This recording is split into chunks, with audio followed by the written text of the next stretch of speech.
Hello, welcome to The Naked Scientists with me, Hannah Critchlow, and with Chris Smith. Hi, Chris. Hello, Hannah. And this week, why India and America are both launching probes to Mars within a few weeks of each other. We'll find out where the meteor that hit Russia in February came from. Plus, we're talking multiple sclerosis this week, what causes it, how the US TV show The West Wing offered hope for one sufferer, and some new treatments that might mark a breakthrough in reversing the damage that's done by the disease. To get in touch with us, you can email Chris at thenakedscientists.com. You can tweet at Naked Scientists, or you can find us on Facebook. The Naked Scientists podcast is powered by ukfast.co.uk.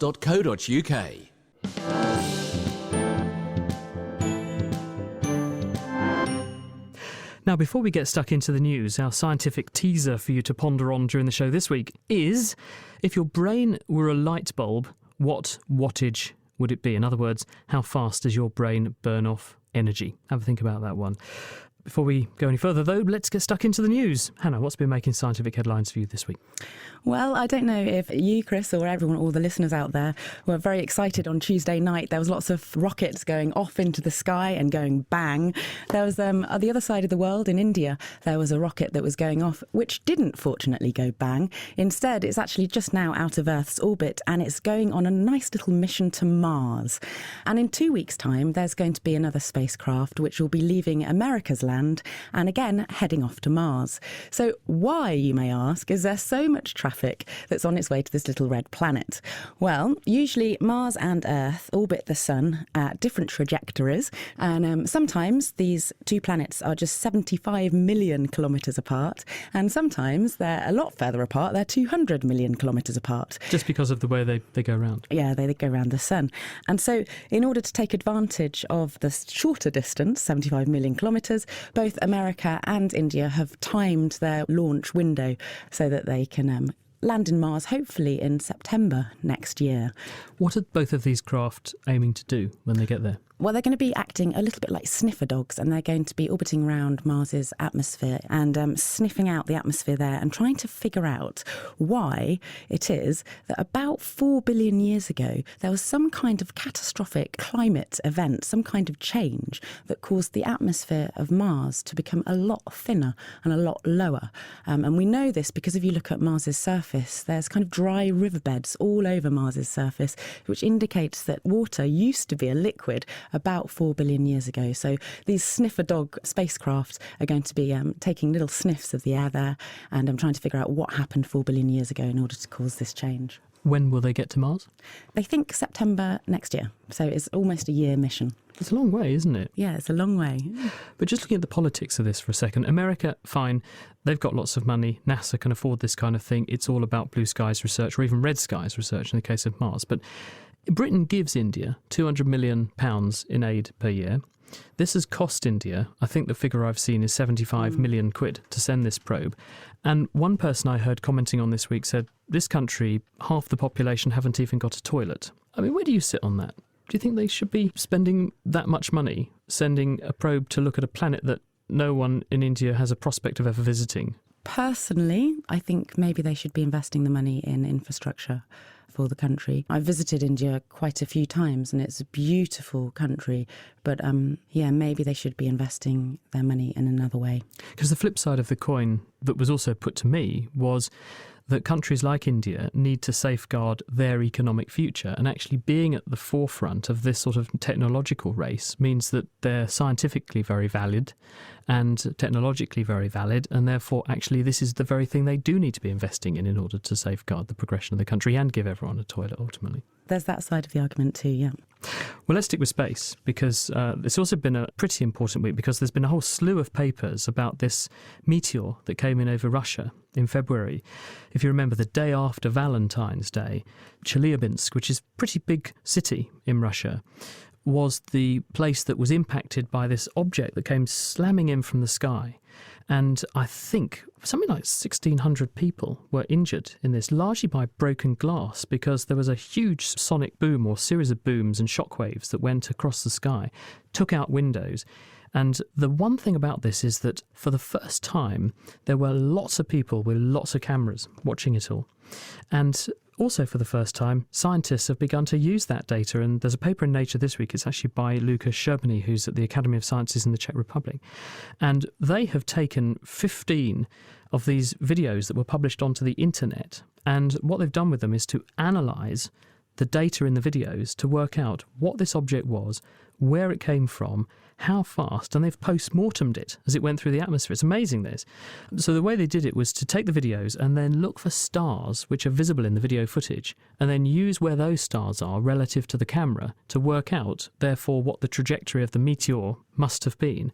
And they put all this together and then use the soundtrack from those videos to work out when the sonic booms were, corresponding to the thing breaking itself to pieces. Oh, that's a wonderful piece of citizen science. So it was just people taking videos with their mobile phones of this meteor landing and going through the sky. And cars. And so the timeline is that this thing arrives on the morning of the 15th of February. It's doing 19 kilometres a second when it comes in. And the first big breakup occurs about 30 or 40 kilometres up in the sky.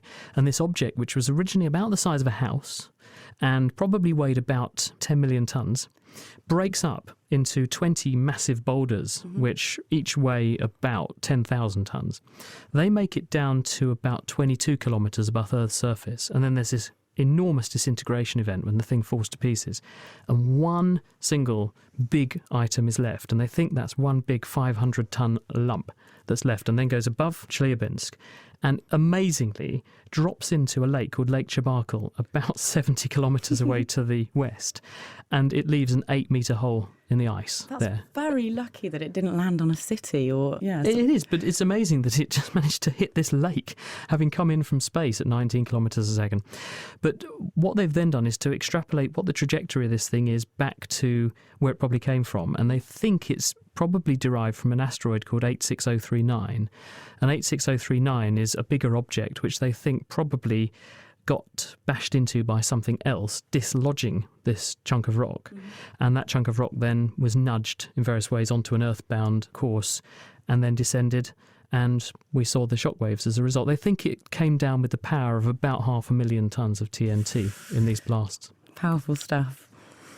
Thanks, Chris. So this week, archaeologists in Queensland, Australia, have also found part of a fossil from an ancient platypus that was 1 metre long. So the modern-day platypus is only about 1 foot long. And archaeologists have already found the remains of many giant ancestors of modern creatures. So here's 2 modern-day giant animals, Simon Bishop and Matt Burnett, with this week's Quickfire Science, looking at why animals grew so big in the past. Giant animals are called megafauna. The definition of megafauna can include kangaroos and even humans, but historically much larger, stranger beasts have roamed the land. When the dinosaurs became extinct, previously small animals thrived. Mammals, birds, and even fish grew massively to fill the niche. Perhaps the best known example of extinct megafauna is the woolly mammoth. These huge elephant-like creatures roamed across North America, Europe and Asia during the last ice age, using fur to keep warm. Australia in particular has uncovered some impressive megafauna, including the Diprotodon, a wombat the size of a rhino, and Varanus priscus, a monitor lizard that grew up to 7 metres long. The decline of megafauna around the world often coincided with the arrival of humans. There were once 4-ton, 6-metre-long sloths, but they met their end when humans colonised the Americas. It is suggested that humans hunted many of these large animals to extinction, but scientists also think that changes in climate may have contributed to their extinction. Humans used to be bigger too. Over the past 40,000 years, human body and brain size has decreased because of changes in diet and lifestyle, as we swapped hunting giant beasts to farming tamer, smaller ones. But present-day megafauna do exist. The blue whale is the largest animal to have ever lived, and there are between 10,000 and 25,000 alive today. At 30 metres in length, with a heart the size of a car and requiring 7 tonnes of food a day, the blue whale is a true leviathan. The second largest known animal to have lived, the dinosaur Argentinosaurus, was only half the weight of a blue whale. Matt Burnett and Simon Bishop. And you can get hold of all of our Quickfire Science episodes as their own podcasts from our website at nakedscientists.com/Quickfire Science. You're listening to The Naked Scientists with Chris Smith and with me, Hannah Critchlow. And if you'd like to get in touch with us, including to answer our teaser question, so if the human brain was a light bulb, what would its wattage be? So you can get in touch by tweeting at Naked Scientists, or you can email chris@thenakedscientists.com. Now, there's more than just milk present in breast milk, because it turns out that a hungry baby is actually gulping down millions of its mother's stem cells too. And this week, UWA scientist Fotini Hasiotou has published work in the journal PLOS ONE showing how the levels of these cells vary in breast milk. But do they survive in the baby, and what are they doing in the milk in the first place? So we've been examining stem cells in human milk. We find them in all the milk samples that we've analyzed so far, which is hundreds and hundreds of them. And what we think is happening is that some of these stem cells come from the mother's breast tissue and some come from the mother's blood. So the question is how they get into the milk and what they do as soon as they're ingested by the baby. Are they viable? In other words, are they living cells? They're not just dead that have fallen out of the breast in the course of making the milk. They are very alive and they are able to survive for quite a while in the milk. When we get freshly expressed breast milk from a mother and we isolate the cells and look at them under the microscope, in most of the cases you find a cell viability of more than 90%. So more than 90% of these cells are alive. Do you think they have a physiological role? In other words, do they do something for the developing baby? I do think so. And for something to be doing something, it needs to have been there for quite a while. So these cells have been there in evolutionary terms for many, many, many millions of years. How do you know that? The very early mammals, they also have cells in their milk. Every mammal has cells in their milk. So I think that is a proof that they've been there for quite a while. But when the baby eats the milk, it goes into the baby's stomach where there is acid and protein digesting enzymes, pretty harsh environment. Do they survive that? Apparently some of them do, and we are doing a pretty cool experiment at the moment where we are trying to track these milk cells in mice. And what we see happening is that some of these cells stick to the walls of the stomach and then they infiltrate through the walls. So they pass through the walls of the stomach into the blood vessels, and that's probably something that happens very quickly so that these cells can survive. Gosh, so they go beyond the gastrointestinal system to other organs in this case mouse, but one presumes also therefore human. Certainly, yeah. And if you think about this, every day a baby ingests millions of these cells from the mother's milk. So there is a great chance that at least some of them make it to the blood circulation and then from there to different organs. Where do they go in the young animal when they're ingested? So far, it looks like they go to organs such as the thymus, liver, spleen, pancreas. And there's also evidence from previous studies that cells from milk go to the bone marrow. Those studies didn't really examine whether these were stem cells or not, but potentially some could have been stem cells. Do you know how long they survive for? Because obviously you can show they're getting in, but that's not the same thing as showing that they persist. We don't know that yet, but we are looking into it. And I think that would be the ultimate proof that they have a role, especially if they persist. But you can see that this exchange of cells between the mother and the offspring starting very early on, even from the utero environment, where we know that there is exchange of stem cells between the mother and the embryo. And these stem cells have been shown to persist both in the mother and in the embryo for many, many years after birth. So if this happens for these cells, why not for those cells that are exchanged or transferred to the offspring during breastfeeding? So what do you think they're doing? What could their role be? Of course, I'm speculating now. They could secrete factors that facilitate the local development of those tissues early on.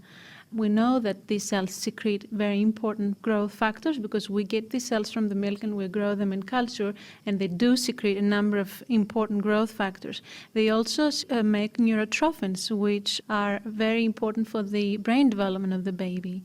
Another very important factors that facilitate the development of the different tissues that we have. So that's indirect evidence that they may actually have a role in the development of the offspring. Do epidemiological studies looking at individuals that have or haven't been breastfed with subsequent outcomes, do they give you any clues as to what these cells might be doing? We only just found these cells, so there are no epidemiological studies. But people have looked in the past at individuals who have been breastfed and then compared their outcome in terms of health and allergy and all that kind of thing with individuals who are not breastfed. So are there any trends there that might fit with what you think these cells might be doing? From an immunological perspective, you do see a lot of things happening in the breastfed babies, beneficial things that we do not see them in formula-fed babies. For example, breastfed babies don't really get allergies, whereas formula-fed babies do. Breastfed babies are protected from infections, so there are benefits, and these can be facilitated through biochemical factors, molecules in the milk, but also by the cells, immune cells, but also maybe the stem cells. So that's what we're trying to find out. What happens then if I drink unpasteurised cow's milk? You take live cow's milk stem cells and immune cells and other cells. What do the cells do in your body? I don't know. Maybe there is a way for these cow's stem cells to get into your blood and go into your tissues and stay there. And so you develop to be a cow, I guess, rather than a man. So that's very one wonders, question. yes, whether there might be some kind of what they call microchimerism with a cow. You end up with cow cells, unless obviously the baby's immune system kicks in and deals with them. But then if the baby has an immature immune system and it's fed cow's milk from birth, one wonders whether cow cells do maybe persist. I definitely wouldn't do that in my baby. Let me put it this way. New breed of cow human on the way. Thank you very much to Fatini Hasiutu from the University of Western Australia. You're listening to The Naked Scientist with Chris Smith and with Hannah Critchlow. Don't forget our quiz, which we're asking you this week. If the human brain were a light bulb, how much wattage would it have? Your speculations, please. You can email chris@thenakedscientist.com. You can tweet @nakedscientists. Hannah. So another news story that caught my eye this week, Chris. I was really startled to find out that as many as 1 in every 6 adults in some parts of the UK are being prescribed antidepressants at any one time. 1 in 6. Really high figure, isn't it? Really high Huge. figure. And antidepressants like, for example, Prozac, which was developed in the 1970s, work by increasing the amount of this brain chemical called serotonin that's available in the brain. And serotonin is a lovely chemical, and it can cause feelings of reward and pleasure. It can spark off those wonderful feelings. And so obviously if you increase the amount of serotonin in people that are depressed, that can help elevate their mood. But we don't really know exactly how antidepressants like serotonin affect the structure of brain cells, nerve cells. That is, until this week. So scientists in Japan took some adult mice and they fed them for 3 weeks with a scaled down amount of Prozac. And then they investigated their brains. And it turns out that these adult mice brains had actually reverted to a much more plastic, almost adolescent teenage brain state, where they had a higher number of new nerve cells that were being born in the hippocampus, which is this little area that's involved in learning and memory. And also just behind the mice forehead, there's the prefrontal cortex. And there was an increased amount of a protein that marks for something called plasticity, which I'm struggling to say, which helps the brain to become flexible. So the scientists think that maybe antidepressants, if the same holds true for humans, that maybe these antidepressants are making the brain much more adolescent and flexible and plastic. And so it's kind of shifting the framework of the brain so that people that are depressed might then be able to see things in a new, more positive light. It's opening up that framework. So it makes them more receptive to the idea that they can be happy. It helps them to embrace things better than previously they got themselves locked into a mindset of feeling down. Yeah, exactly. So they may have had this circuitry, this map in their brain that was kind of seeing things in a negative way because of different experiences. And so it's kind of making the brain more plastic and more flexible so that it can possibly see the positive in life. So does that mean that if we understand that mechanism, we could come up with a better drug than Prozac, which would have fewer side effects because you could home in just on this, how to make your brain embrace change more readily? Exactly. I mean, that's the idea, because Prozac can cause some really significant side effects. For example, insomnia. I don't know about you, but if I haven't had enough sleep, I can sometimes be a bit grumpy. And also, some antidepressants can actually increase the risk of suicide. That's because they don't just affect serotonin, they also affect other areas of the brain and different chemicals in the brain. So if we can find ways of reverting the brain to this more plastic state without using some of these dirty chemicals, then that might be a good thing. It would be a good thing. Well, sticking with the brain, there's a very interesting paper just come out in the journal eLife by Ikuma Adachi, who's a researcher at Kyoto University. And he's been looking at the question, why do we use phrases like, she's at the top of her game, he's in a very low point, or bargain basement prices? Why do we choose those sorts of stratified word choices to rank things in an order? And if you ask a linguist, they'll tell you that's because we have a linguistic framework, we have the words to put that concept into a sort of metaphorical state that other people can understand. Whereas you might ask the question then, well, if we didn't have language, would we still do this? Well, how could you investigate that? Well, you could go to our nearest relatives, the chimpanzees, which also have a strong sensation of hierarchy. They have animals that they are subordinate to. They have animals that they are senior to. How do they conceptualise the world around them? And so he did the experiment, and what they've got is a whole bunch of chimpanzees. They've trained them to look at computer screens. They show them a picture of another chimp. Then they flash on a new screen, and they put two pictures of two chimps there. One the chimp will recognise from the previous screen, and one it doesn't. And it's been trained that when it sees the one it recognises, it's got to press a button.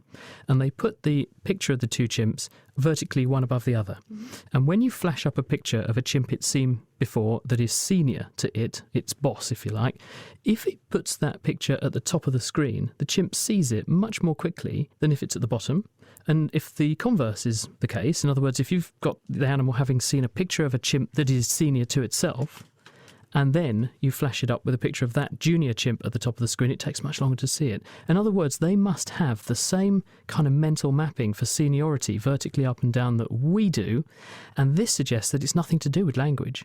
We just use the phrases top of the tree, bargain basement, because we've got words to describe how our brain is organising this information. So we seem to have this evolved hierarchy structure system within our brains. How did they measure the chimpanzees' reactions? Just by timing. I mean, they got them to press a button, and they knew when they showed them the pictures and they said, press the button as soon as they recognise the chimp they've seen before. And you give them a little reward every time they get it right, and very quickly they catch on, and then you start asking them these sorts of hard questions. Oh, fascinating. Thanks, Chris. And as always, you can find out more information, including the references for all of the papers we've discussed, on our website, which is at thenakedscientists.com/news. You're listening to The Naked Scientist with Chris Smith and with Hannah Critchlow. And on to our main topic for the week now. Multiple sclerosis. It's a debilitating disease which affects more than 2 million people worldwide. It commonly strikes otherwise healthy individuals in their 20s and 30s. And the symptoms can include loss of sensation and difficulty moving. Many sufferers can become wheelchair bound. To find out what it's like to have MS, I went to see someone who was diagnosed with the disease 10 years ago.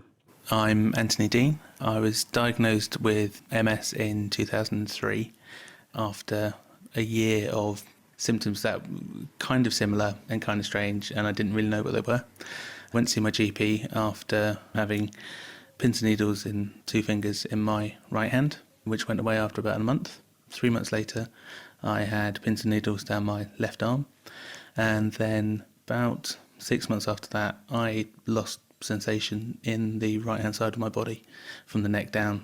So I had no sense of touch, found it difficult to hold things, to use a knife and fork. Work, typing was difficult. And that's when I went to the GP, who then referred me on to Addenbrooke's to be checked over for MS. And that must have been quite terrifying to have experienced this almost paralysis. What happened once you were at Addenbrooke's Hospital? Went through a series of tests first, checked my vision, checked my balance, checked memory, and sensation, touch. Then after that, went back for a lumbar puncture. And then after the results of the lumbar puncture, that's when I got my diagnosis. And how long did it take until your final diagnosis? For my first symptom, which would have been 2002, I was diagnosed in July 2003. So just about a year from the first time it happened. But the first time it happened, I never told anyone, because to me it was just numbness in my fingers. I slept funny. I might have trapped a nerve, was what I told myself. When it happened the second time, I thought I trapped a nerve a second time. When it happened the third time, I thought, well, this is probably connected, and now it's probably time to go and see someone. And at this point, how was it affecting your life whilst you were waiting for the diagnosis? I was working at the time. It was more of an inconvenience. There was nothing that was stopping me from actually doing anything. At work, I ended up working one-handed, so I could use my left hand, but my right hand really couldn't control a mouse. I ended up typing with one finger on my right hand compared to using the whole of my left hand. And driving a car was not impossible, but there would have been times where, looking back now, perhaps I shouldn't have done it because I may not have felt that I had full control over the accelerator pedal. But it wasn't too bad. I was lucky in that sense that I could continue doing everything that I normally did. Perhaps wasn't playing golf as I used to or playing snooker as I do. But yeah, everything else I could just about do. And how did you feel after you were diagnosed with MS all the way back in 2003? At first, to hear a diagnosis like MS, it's a little bit startling.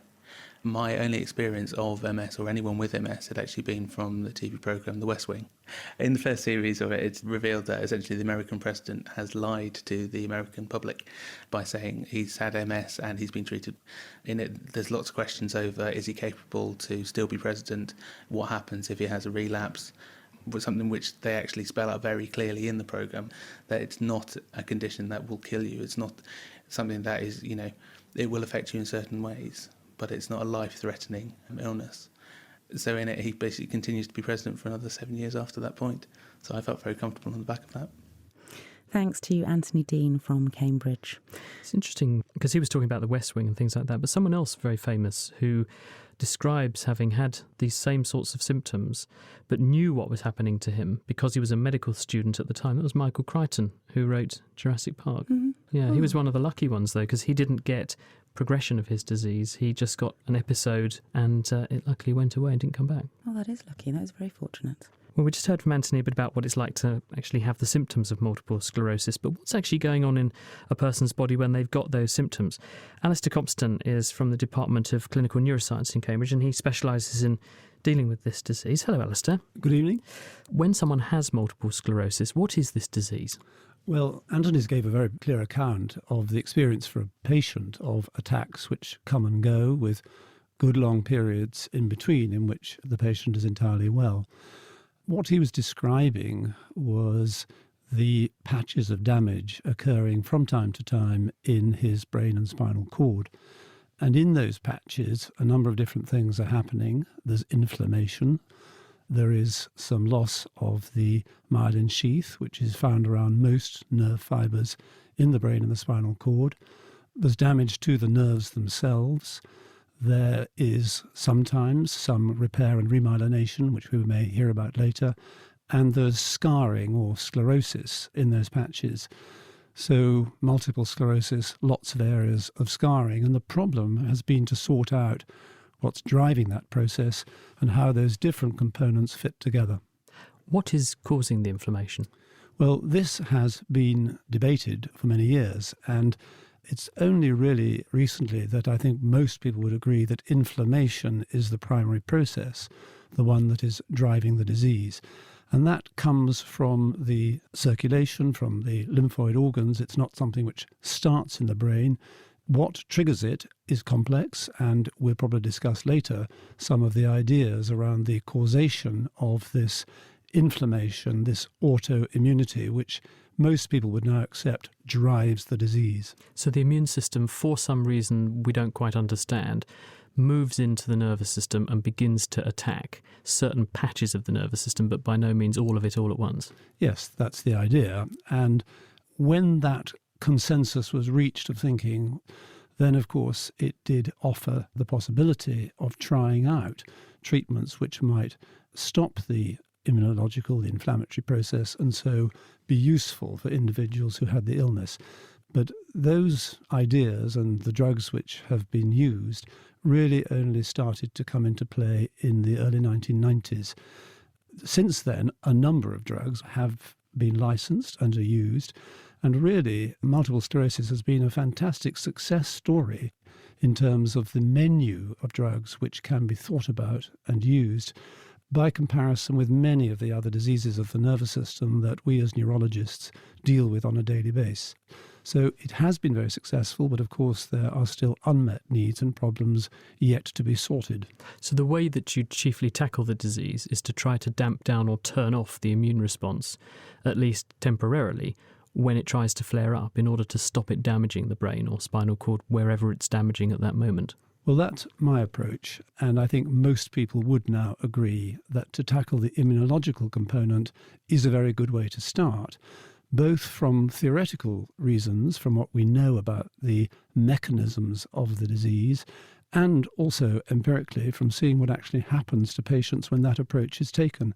So all of the drugs that a neurologist can now think about using in people with multiple sclerosis are orientated around the immunological component.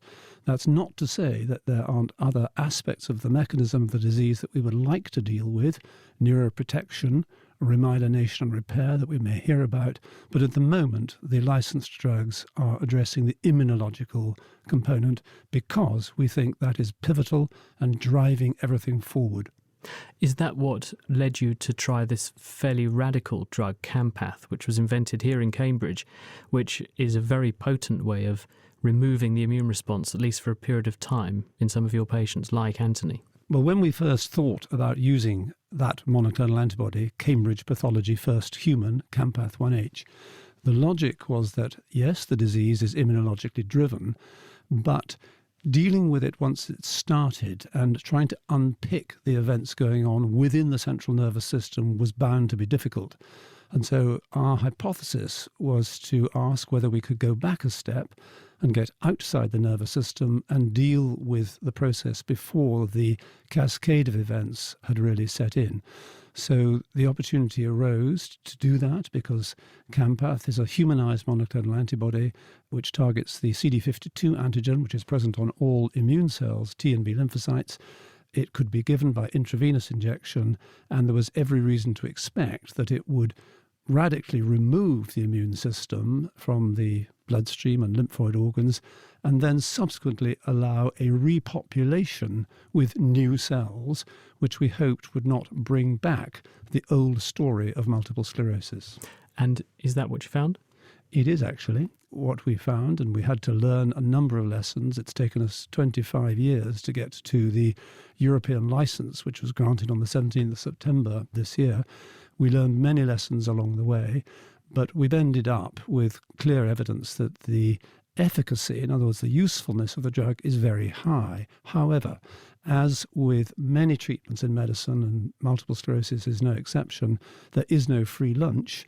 And so with the very high efficacy comes significant risks and hazards and inconvenience of having to have injections and to attend hospital and to take part in risk monitoring schemes. So just very briefly, in someone who has MS and it was progressing in them, you put them in your Campath trial, what proportion of them are likely to achieve resolution of their disease like this, and what sorts of side effects might they expect? Well, not quite, and we have to be careful with this word progression.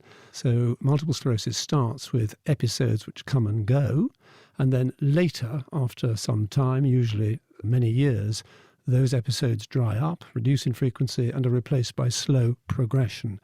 We, in fact, began by treating people with progression, with advanced disease, who were already very disabled, and we learned after a number of years, 7 or 8 years, that this particular drug and all others are not useful in that situation, disappointingly.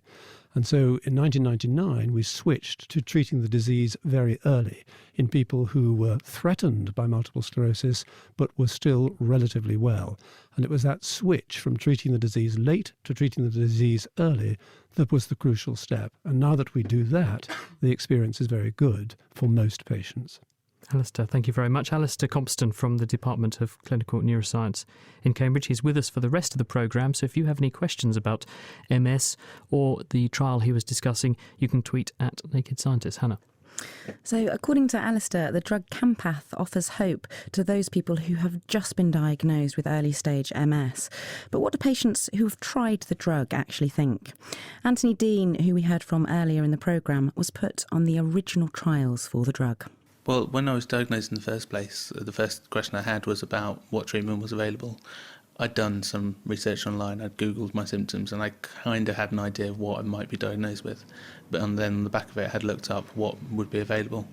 After speaking to the consultant, it became obvious there were two options to me. Either take the standard course of beta interferon, which would have been done by an injection, or I was offered to take part in a trial. My first question was, how successful has the trial been so far?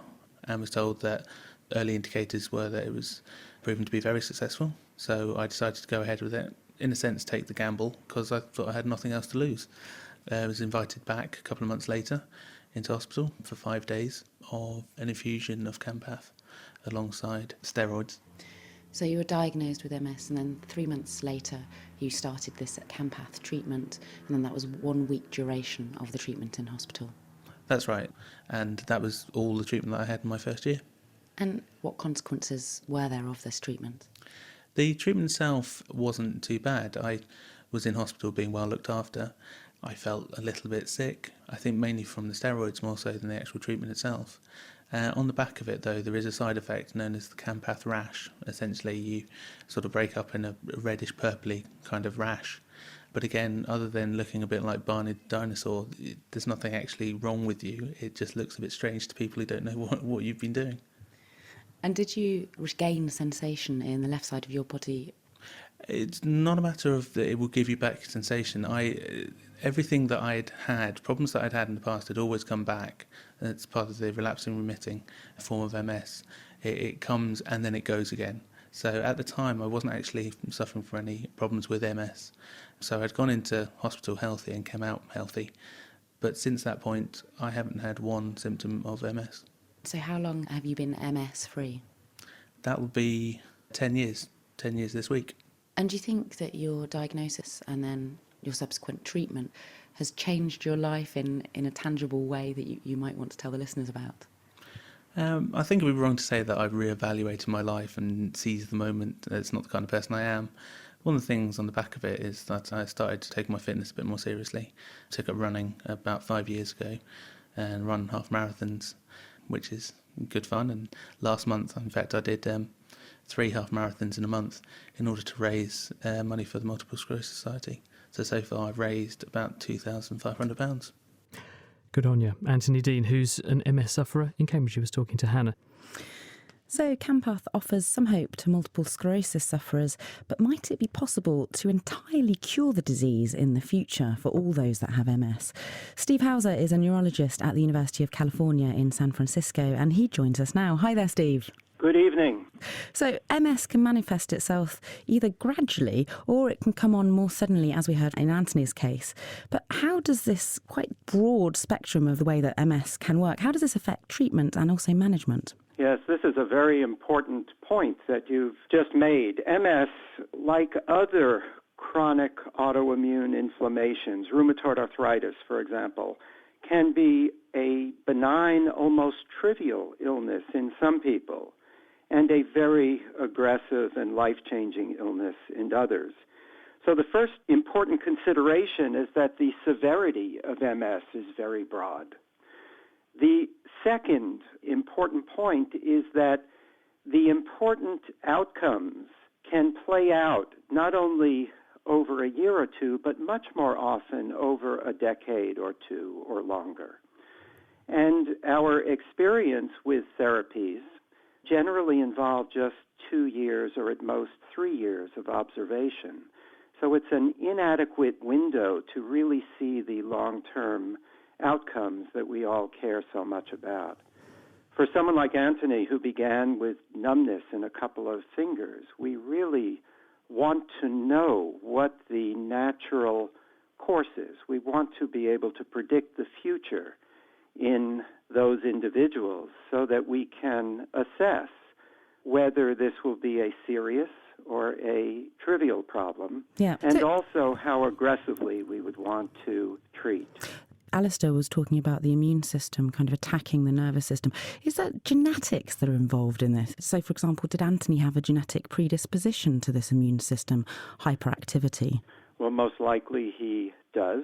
But in general, the genetic architecture of multiple sclerosis is quite complex. This is not a simple genetic disease, as Huntington's disease is, for example, but is a problem where many different genes, most of which influence somehow the function of the immune system, work together to increase one's risk.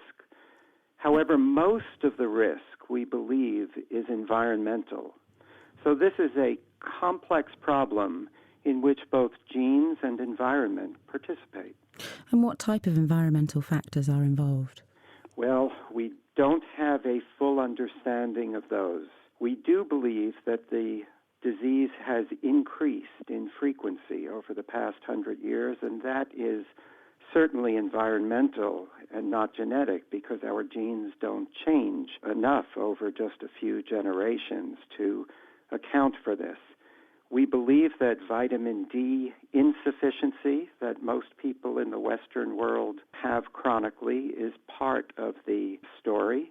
A healthier, cleaner environment, perhaps with later exposure to the Epstein-Barr virus, might be another part of the story. And then there are some other associations that may not be causal, but that are related to one's risk of multiple sclerosis, especially smoking. Thank you very much, Steve. So that was Steve Hauser from the University of California in San Francisco, and he'll be available later to answer some of the questions that we've had in from Twitter and also from Facebook. Thanks, Hannah. Now, MS has a pattern of remission and relapse, as we've been hearing, and this is because the disease flares up periodically, which causes some damage to the nervous system, which then slowly repairs itself. But it doesn't always completely fix the damage that's been done, and this can lead to some progressive worsening of the symptoms. But Luke Laerson from the Scripps Research Institute in California has been looking for some drugs that might be able to stop and even reverse this. Hello, Luke. Hello. So tell us about the approach you've taken. So we've sort of heard MS is a disease which is associated with primary demyelination of axons, which leads to neuronal dysfunction. And as you've just described, the disease is characterized by relapsing and remitting phases, and ultimately we get progression of disease. And what's known is that during the remitting phases of disease, there's a population of stem cell-derived cells termed oligodendrocyte precursor cells, which are recruited to sites of injury and subsequently differentiate to a mature cell that can remyelinate a damaged axon. So just to translate this slightly, so you've got these stem cells sitting in the nervous system that are capable of giving rise to the same cells that make the myelin that gets attacked in the disease and which goes away during the inflammation, and that those stem cells can potentially give new cells to remyelinate and repair damage. Exactly right. And so what's known from looking at the chronic lesions of MS patients, the histopathology of those lesions, is that during the progressive phases of disease, there's still an abundant presence of this precursor cell. However, they're found to be in this intermediate halted state of differentiation, so they don't fully mature to a cell that can repair the damaged axon. So it's a bit like you're in the garage and you've got a car that needs repairing and there's all the spare parts there, but they're just not being put onto the vehicle. And so exactly. So what people have sort of proposed for the last decade is that an effective complementary approach to the treatment of MS, in conjunction with immunosuppressive strategies that we've heard about, would be to identify agents that can directly induce the differentiation of those precursor cells, which are in this halted state of differentiation. So how did you approach that? How did you do it? The approach we've taken, which other people have proposed to do, is we used an unbiased high-throughput microscopy cell-based approach, where we took primary cells from rat optic nerve and then developed assay conditions where we could mimic that halted differentiation, and then screened against about 100,000 compounds to look for potential drug candidates that induce the differentiation to a myelin basic protein positive mature oligodendrocyte fate. Basically, you grow some cells in the dish that could make myelin if they were so inclined. You then chuck on up to 100,000 different chemicals. So in other words, you're doing this many, many times to see if any of those chemicals make those cells go back into a state where they want to make myelin. And then you can go, aha, that might be a potential drug to repair lesions in MS. Exactly, right. And so from this, we actually identified a number of compounds, several of which had not been characterized before, which belong to a class of so-called neurotransmitter receptor modulating agents. which effectively induced OPC differentiation in vitro. And so we decided to fast-track the analysis of these compounds because a number of them are actually approved drugs which are known to be centrally acting, i.e. they can get into the spinal cord of the brain. And so they had the potential for rapid progression to clinical development. What drugs did you find? The most efficacious compound we identified was an approved drug called benztropine, which is currently used for the treatment of Parkinson's disease. And using pharmacology, we determined that the activity of this compound is dependent on antagonism of a specific neurotransmitter receptor, the muscarinic receptor. In other words, by blocking up that receptor, it makes the cells become active. Right, and that's consistent with a finding that was reported by an Italian group last year, where they showed that activation of that receptor actually induces the proliferation and inhibits differentiation of this precursor cell. And have you got any evidence, at least in animals, if nothing else, that if you give this agent, that it can remedy the damage done in MS? Once we identified this compound and realized that it was an FDA-approved drug that would work in the central nervous system, we decided to evaluate it in vitro and in vivo using mouse models. So in vitro, we showed that we could, in fact, remyelinate existing axons in a co-culture experiment. And then we looked at the drug's activity in 2 mouse models of demyelination, remyelination. The first one is a relapsing, remitting model, inflammatory model of MS known as the PLP-induced EAE model. And we found that benztropine had a dramatic effect at decreasing the clinical severity in this disease, with efficacy that was comparable to or better than existing standard of care immunosuppressive drugs. And we then went on to look at it in an additional model, which is a non-inflammatory toxicity model known as the Cuprizone model. And again, we found that the drug had a dramatic effect on enhancing the rate of remyelination in vivo in the mouse. Every reason to be positive then. Luke, thank you. You're listening to The Naked Scientist with Chris Smith and with Hannah Critchlow. We're talking about multiple sclerosis. This week we have with us in the studio Professor Alistair Compston from Cambridge University. We also have Luke Lairson from the Scripps Institute and Steve Hauser, who's from UCSF. So one question that's come in from Facebook, David Bailey has been in touch and he's asking something that I'm quite interested to find out the answer to as well. Are there any similarities between multiple sclerosis and other neurodegenerative diseases such as dementia? The nervous system has got a limited number of ways in which it can complain, as it were, and progression is one of them. So many neurological diseases get worse over time. Sadly, that's why they have a poor reputation. There is a view now, and it's quite a popular view, that diseases like Alzheimer's disease, Parkinson's disease that we were just hearing about are also inflammatory diseases. And I've been arguing earlier in the programme that multiple sclerosis is primarily an inflammatory disease. The crucial point here, Hannah, though, is whether the inflammation that happens in Alzheimer's disease, Parkinson's disease, is a reaction to the damage that has already occurred, something which amplifies the problem, or whether it is the primary driver. And multiple sclerosis, in my view, is a disease that is driven by inflammatory processes, not something in which these are just a reaction to another primary event. And we heard quite a few months ago now, we had Belinda Lennox from Oxford on air, and she was talking about some findings where the immune system was actually attacking proteins in the brain, and that was giving rise to psychosis as well. So the immune system could be involved in a lot of different disorders with the brain. So neuroimmunology, the discipline of studying immunology in the brain, is an emerging discipline. And one of the really exciting discoveries is that a number of diseases that previously were completely mysterious are in fact driven by antibodies or immunological processes directed against receptors, ion channels in the brain. A whole new class of diseases has been discovered, of which psychosis is one. Thank you very much, Alistair. Chris Cooper has been in touch via Facebook. And again, Alistair, I think this one might be for you. He's asking whether MS is definitely an autoimmune problem. And he's asking whether Campath will actually work definitely in the long term. Well, he's asking a very sensible and a reasonable question, which is that it's all very well for medical scientists and doctors to promote particular treatments, but do these really work in the long term? Is the immunological hypothesis correct? I think that the problem is that it hasn't really been tested until recently, by which I mean that patients have not been treated at the right stage with drugs that really do the job. Now, in my view, but I would say this, Campath is a good way of testing the hypothesis. You've heard from Anthony Dean that 10 years on, he is normal running marathons and so on, and that's great. That's roughly the experience that we've had with most of the patients who we've treated. We've followed them, or we've looked after them now for up to 14 years, and so far we are very encouraged, as are they, by the lack of any progress. Indeed, many of them are now better than they were when we began. So I think if you do the right experiment, if I can put it in those slightly hard terms, of using a drug that really works at the right stage of the illness, then you can see whether this is going to have a long-term effect. And so far, so good. Thank you very much, Alistair. Thank you, Hannah. Bridget is with us. Hello, Bridget. Hello. Go ahead. What would you like to ask the team? What it is my husband got multiple sclerosis in his late teens, and he was to go on to be a professional footballer, but he used to be ever so good one week, and he could do everything, and then another week he couldn't run properly. His legs used to go together, and it was awful to watch, really.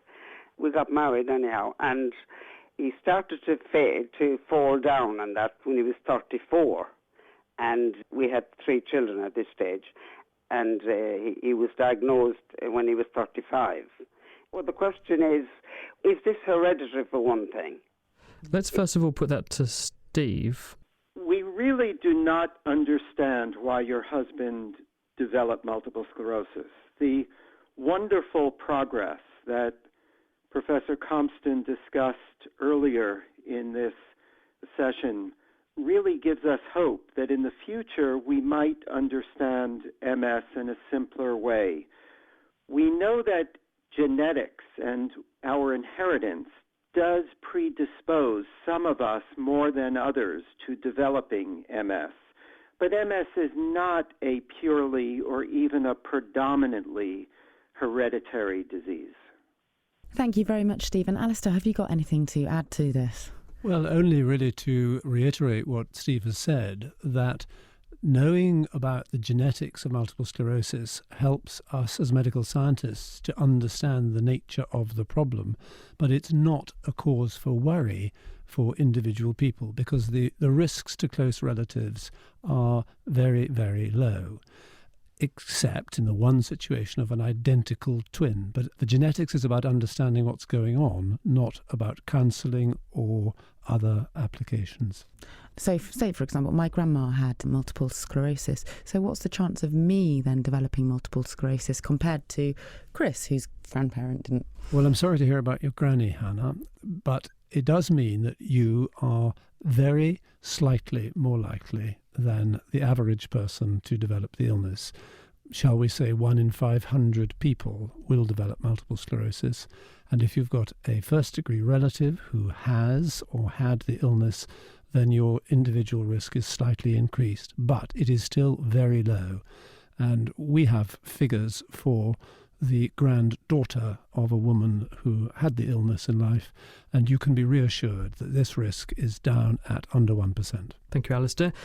Luke, Danny has got in touch on Facebook, and he's saying, is it possible to regrow the myelin sheath around axons with stem cells? So, in other words, the stem cells that you're finding how to reactivate, have you got evidence that you can, in a human, remyelinate damaged nerves? With our drug, we don't have the in vivo human data, of course, yet. We'll need clinical evaluation for that. But there is in vitro and in vivo data, both in rodent and man, that these stem cells are capable of repairing damaged axons and remyelinating. So, yes, there is data for that. Thanks ever so much, Luke. And Alistair, I believe that you've been working with someone who's also working on regrowing myelin sheath. Well, we read Luke's work recently in the journal Nature with great interest, and it's really fantastic that there are now agents being identified, albeit still in animal models, which have the potential to enhance remyelination. So as medical scientists, neurologists, we're very optimistic that molecules, drugs, if you like, will become available, which can help the body to repair itself, to improve, as we say, endogenous remyelination. And the anticholinergic drug that Luke discussed is one such, and there are others. So in our own university here in Cambridge, Robin Franklin has identified some molecules which are in the same general family of improving endogenous remyelination. I'm sure that these will gain in traction and make it to licenses in due course, but that will be a slow process. Well, we're fast running out of time, so I better give you the answer to our quiz this week. We were asking you, if your brain were a light bulb, what would its wattage be? The answer is about 20 watts, and Les in Over, who got in touch and says he's been listening with interest because he not only has got the quiz question right, but also happens to have MS, so he's found it very interesting. Thank you, Les. He said 20 watts. So your brain consumes about 20% of the oxygen you get through at any moment in time, and that's directly proportional to how much energy your metabolism is turning over. Your whole body's about 100 watt, so if your brain's 20% of your 100 watt, that means your brain's about 20 watts. Now, on the subject of hard-to-answer questions, we'd better catch up with what Hannah's been finding out for our question of the week.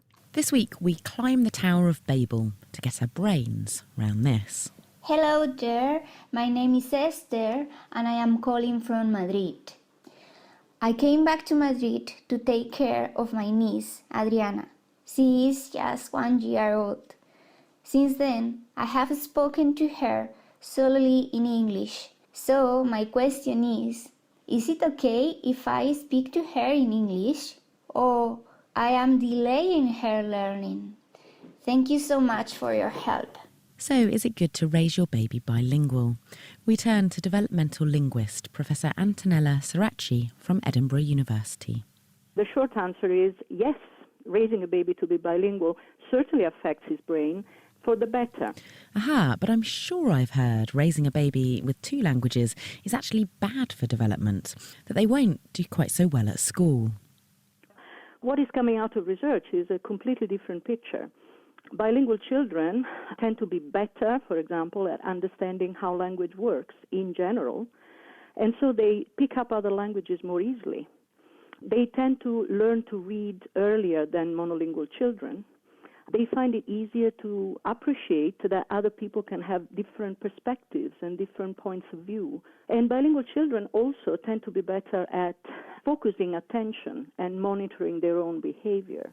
So there are long-term benefits of being brought up bilingual, including, as published this week in the American Academy of Neurology, delayed onset of old age dementia. So the bottom line for Esther.